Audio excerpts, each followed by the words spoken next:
is a tramp. We keep to the road between the towns. Out in the country, a tramp can call at certain houses, and he doesn't have to beg. Which houses?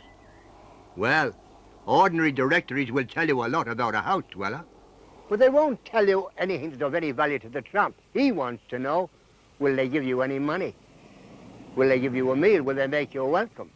And so on. And the answers to all those things are in the tramp signs. The simplest tramp sign, we call it the soap mark. And I'm glad to say it's outside about half of the houses in Britain. It's this. Children playing, people say. It's just a little arrow pointing up. That's the soap mark. And it means simply these people will give you something. It doesn't say how much. If there are folks who will give a tramp a shilling,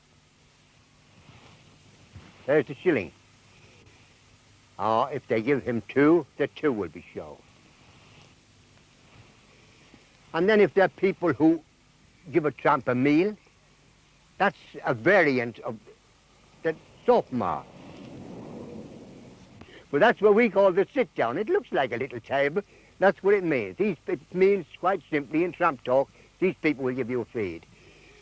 It's a good thing, a nice sign. There are others. If the people give you an awful lot of money, some do, then you can't put an awful lot of scribbles and scratches outside the man's gatepost. But what you do is, you do the soft mark double. Well, these are the good marks. They're more numerous than the bad ones. The bad ones, we have to have those too. There's one in particular. You'll see it very often at the head of a lane, the beginning of a village. Children playing. You'll see that one. That's quite simply what we call the turn. And it means get out of it. Go back. Don't go here. It's danger. There's bigger danger too, greater danger. Not so common, but it's one to be watched for. This is what we call the hard mark. It's just two arrows joined together, pointing in opposite directions, and it means you can go east or west or where you like, but keep out of here. These are the bad ones. These are most of the bad ones. There's one worse, the worst in the world, and it's known all over the world. That one's the same in every language. It's the same in every country. That's a bad sign. That's the stir spot. Yale. That's what it means. It's saying to the tramp, keep out of here.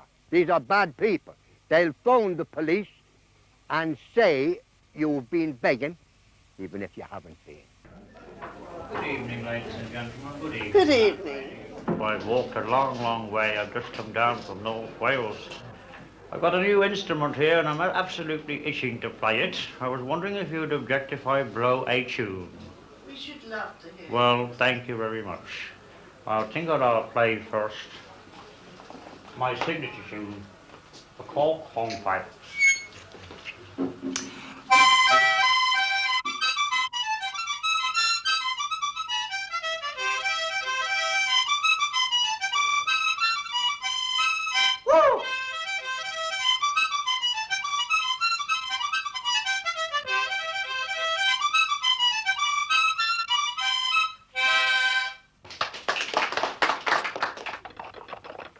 Vagabonds of a different kind are the horse-drawn gypsies. The great thing about these people is their family life.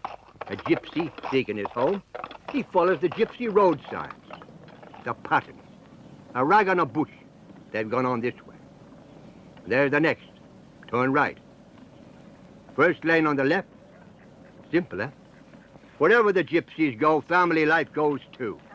In the Romany language, there's no word for home. They say kai, meaning family.